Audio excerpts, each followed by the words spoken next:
নমস্কার, গীতা কিচেনের আপনাদের সকলকে স্বাগত জানাই। আজকে আমি বানাচ্ছি হোলি স্পেশাল অন্নদা পিঠে। এই ভিডিওটি দেখে আপনাদের সকলের ভালো লাগলে লাইক, শেয়ার, সাবস্ক্রাইব করবেন। ফেসবুক পেজ থেকে দেখে থাকলে পেজটাকে ফলো করে আমার পাশে থাকবেন। আমি অন্নদা পিঠে করার জন্য 1 বাটি ময়দা নিয়ে নিচ্ছি, ঢেলে নিলাম একটা পাত্রে। এবার তাতে অল্প পরিমাণে কালো জিরে, অল্প পরিমাণে নুন আর দিচ্ছি 4 চামচের মতন ঘি। আপনারা ঘিয়ের পরিবর্তে তেল দিয়েও, সাদা তেল দিয়েও করতে পারেন। এবার শুকনো উপকরণগুলো আগে ভালো করে মেখে নিতে হবে। এবার সবগুলোকে আমি ভালো করে মেখে নিচ্ছি, ঘি, নুন আর কালো জিরে ভালো করে মেখে নিচ্ছি।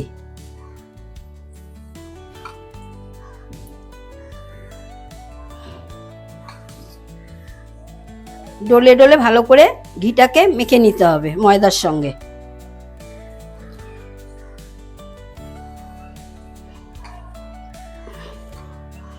আমি ভালো করে ডলে ডলে মেখে নিচ্ছি। এবার আমি মুঠো করছি, দেখুন শক্ত হয়ে গেছে। এবার চাপ দিলেই ভেঙে যাচ্ছে, তার মানে ঠিকঠাক আমার মনটা ভালো করে দেয়া হয়ে গেছে।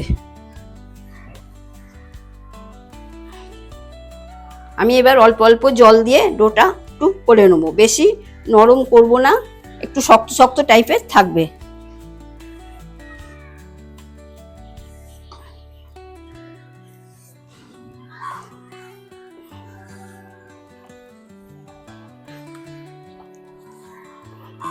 আমি ময়দাটাকে ভালো করে থেসে থেসে মেখে নিচ্ছি, নিয়ে কিছুক্ষণ আমি চাপা দিয়ে রেখে দেবো, ততক্ষণ আমি পুরটা বানাবো।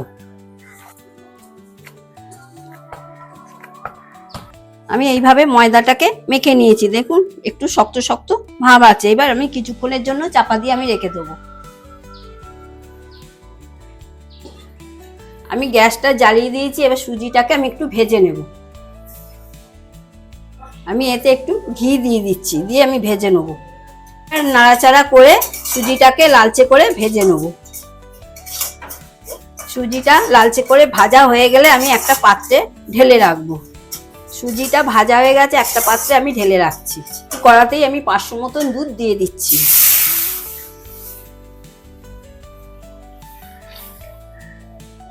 এই দুধেতে আমি 10 টাকার দামের 1 প্যাকেট দুধ দিয়ে দিচ্ছি।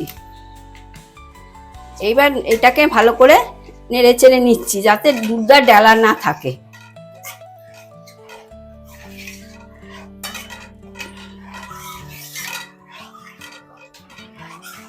এবার দুধটাকে আমি ঘন করে ফুটিয়ে নেব। দুধটা ভালো রকম ভাবে ফুটে উঠলে চিনি আর সুজি আমি দিয়ে দেবো। আমি এই দুধেতে 2টো এলাচ ফাটিয়ে দিয়ে দিচ্ছি। দুধটা ফুটে ফুটে ঘন হয়ে গেছে, আমি 50 গ্রামের মতন চিনি দিয়ে দিচ্ছি। এবার চিনিটা আর দুধটা ভালো করে আবার জাল দিয়ে নিতে হবে, যাতে চিনিটা গলে যায়।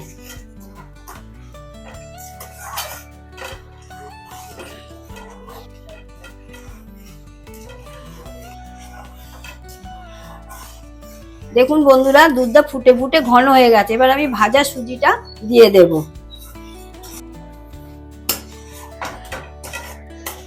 এবার ভালো করে শুকনো শুকনো করে মিক্সড করে নেব।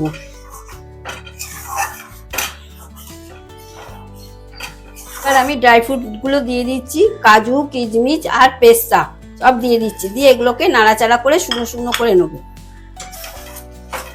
বন্ধুরা, ওইটা কাঠবাদাম ছিল, এটা পেস্তা ছিল না।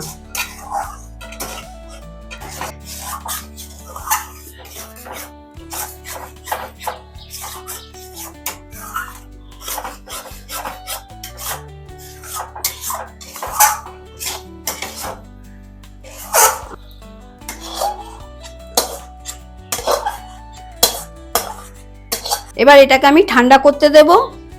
আমি ঢাকাটা খুলে দিচ্ছি। এবার ময়দাটাকে ভালো রকম ভাবে ঠেসে নিচ্ছি।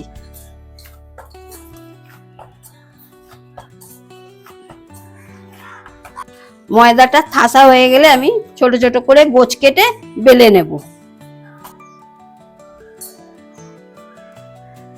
আমি ছোট ছোট করে গোছ কেটে নিচ্ছি। সবগুলো আমার গোছ কাটা হয়ে গেছে, এবার বেলে পুর ভরে নেব।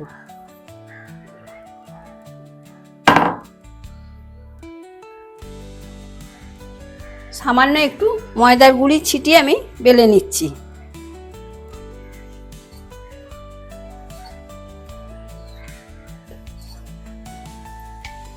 ঠিক পাতলা করে আমি বেলে নিয়েছি, নিয়ে আমি পুর ভরে নেব। এবার আমি পুরটা ভরে নিচ্ছি, ঠিক মধ্যিখান করে দিচ্ছি, দিয়ে ঠিক এইভাবে চাপা দিয়ে দিতে হবে। এবার চারদিকটা একটু চেপে চেপে বন্ধ করে দিচ্ছি। এবার একটা ডিজাইন করে নেব।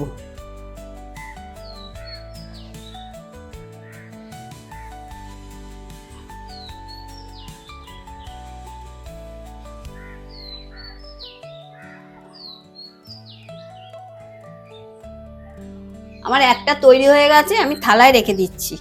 এভাবে সবগুলোকে আমি করে নেব।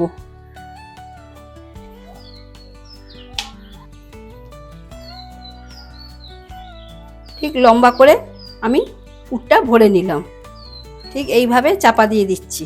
এইবার চেপে চেপে মুখটাকে বন্ধ করে দিচ্ছি। এবার হাতে তুলে ডিজাইনটা আমি করে নিচ্ছি। আমার এইটাও তৈরি হয়ে গেছে, এবার থালায় রেখে দিচ্ছি। দেখুন বন্ধুরা, সব পিঠেগুলো তৈরি হয়ে গেছে। এবার একে একে আমি ভেজে নেব। কড়াই আমি সাদা তেল দিয়ে দিচ্ছি। তেলটা মিডিয়াম গরম হলে একে একে আমি পিঠেগুলো ছেড়ে দেব। তেলটা দেখুন হাত দিয়ে দেখছি মিডিয়াম গরম হয়েছে, আমি এবার পিঠেগুলোকে ছেড়ে দিচ্ছি।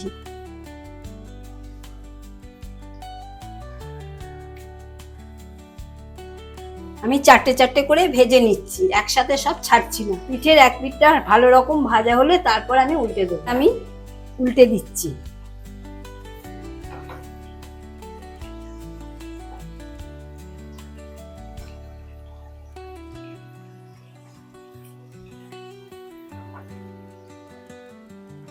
পিঠেগুলোকে আমি লাল লাল করে ভেজে তুলে নেব। পিঠেগুলো ভাজা হয়ে গেছে, এবার আমি তুলে নিচ্ছি।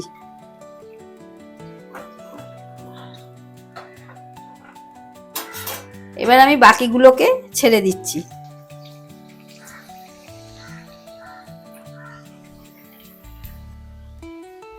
একইভাবে এইগুলোকেও ভেজে নেব। এই পিঠটা হয়ে গেছে, এবার উল্টে দিচ্ছি ওই পিঠটা।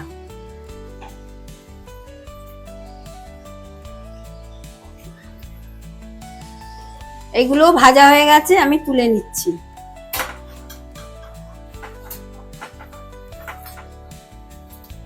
দেখুন বন্ধুরা, আমার অন্নদা পিঠে তৈরি হয়ে গেছে। এগুলো সাজানোর জন্য আমি শুকনো নারকেলের গুঁড়ো দিয়ে দিচ্ছি।